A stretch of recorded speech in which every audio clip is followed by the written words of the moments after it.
দুঙ্গারপুর রাজ পরিবারের রাজ সিং দুঙ্গারপুর ও লতা মঙ্গেশকরের প্রেম চর্চা তখন ছিল বলিউডের ওপেন সিক্রেট।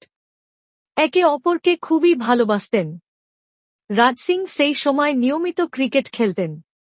লতার ভাই হৃদয়নাথের বন্ধু ছিলেন রাজ সিং। সেই সূত্রেই দুজনের আলাপ হয়েছিল। বন্ধুর দিদির সঙ্গে প্রথমে বন্ধুত্ব, তারপর প্রেম হয় রাজের। বিয়ে করতে চেয়েছিলেন তাঁরা, কিন্তু বাধা হয়ে দাঁড়ান রাজের পরিবার। রাজ সিংয়ের বাবা মহারাওয়াল লক্ষণ সিং সাধারণ পরিবারের মেয়ে লতাকে ঘরের বউ করতে রাজি ছিলেন না। রাজ সিংকে রীতিমতো তাঁর বাবা মায়ের কাছে প্রতিজ্ঞা করতে হয়েছিল তিনি কোনো সাধারণ ঘরের মেয়েকে বিয়ে করবেন না। রাজ সিং সেই প্রতিজ্ঞা করতে বাধ্য হন। তবে সেই সঙ্গে তিনি আরও এক কঠিন প্রতিজ্ঞা করেন, কোনদিনই কাউকে বিয়ে করবেন না। অন্যদিকে লতার পরিবারও চেয়েছিল মেয়ের জন্য মারাঠি বর। তাই রাজপুত ছেলেকে লতার বাড়ির লোকও মেনে নিতে রাজি হননি। বিয়ে না করেই রাজ এবং লতা একে অপরের পাশে থাকার সিদ্ধান্ত নেন। অন্যদিকে লতাও মনে মনে রাজকেই স্বামী হিসেবে মানতেন। অনেকে বলে থাকেন যে তারা নাকি গোপনে বিয়েও করেছিলেন, কিন্তু পরিবারের ভয়ে সত্যিটা স্বীকার করতে পারেননি।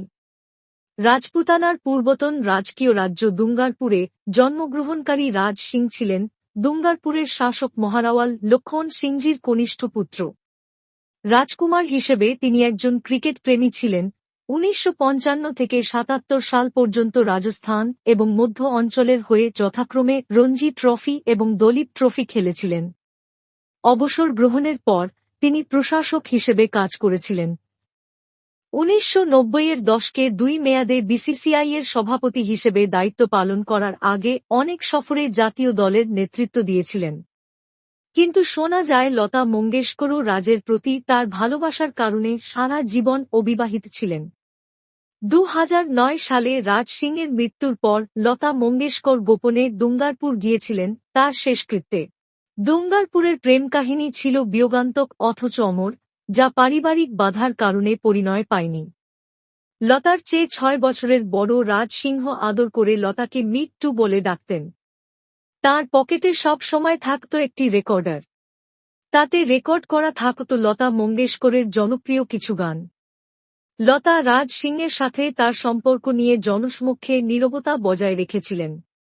তিনি তাকে তার ঘনিষ্ঠ বন্ধু এবং আস্থাভাজন হিসেবে উল্লেখ করেছিলেন।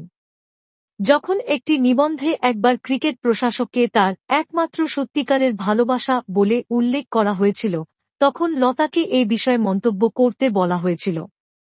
হিন্দুস্তান টাইমসকে দেওয়া এক সাক্ষাৎকারে তিনি কেবল উত্তর দিয়েছিলেন, কিছু জিনিস কেবল হৃদয়ের জানার জন্য।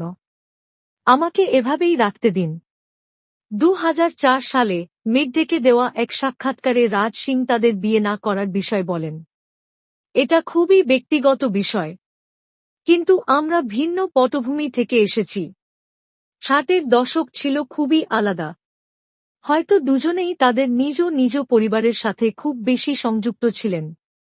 এটি এমন একটি বিষয় যা ঘটেনি, কিন্তু তাতে সম্পর্কটা বাড়েনি আবার কমেওনি। তিনি আমার শ্রদ্ধা ও ভালোবাসার ভাণ্ডার এবং আমি তার সাথে যোগাযোগ রাখছি।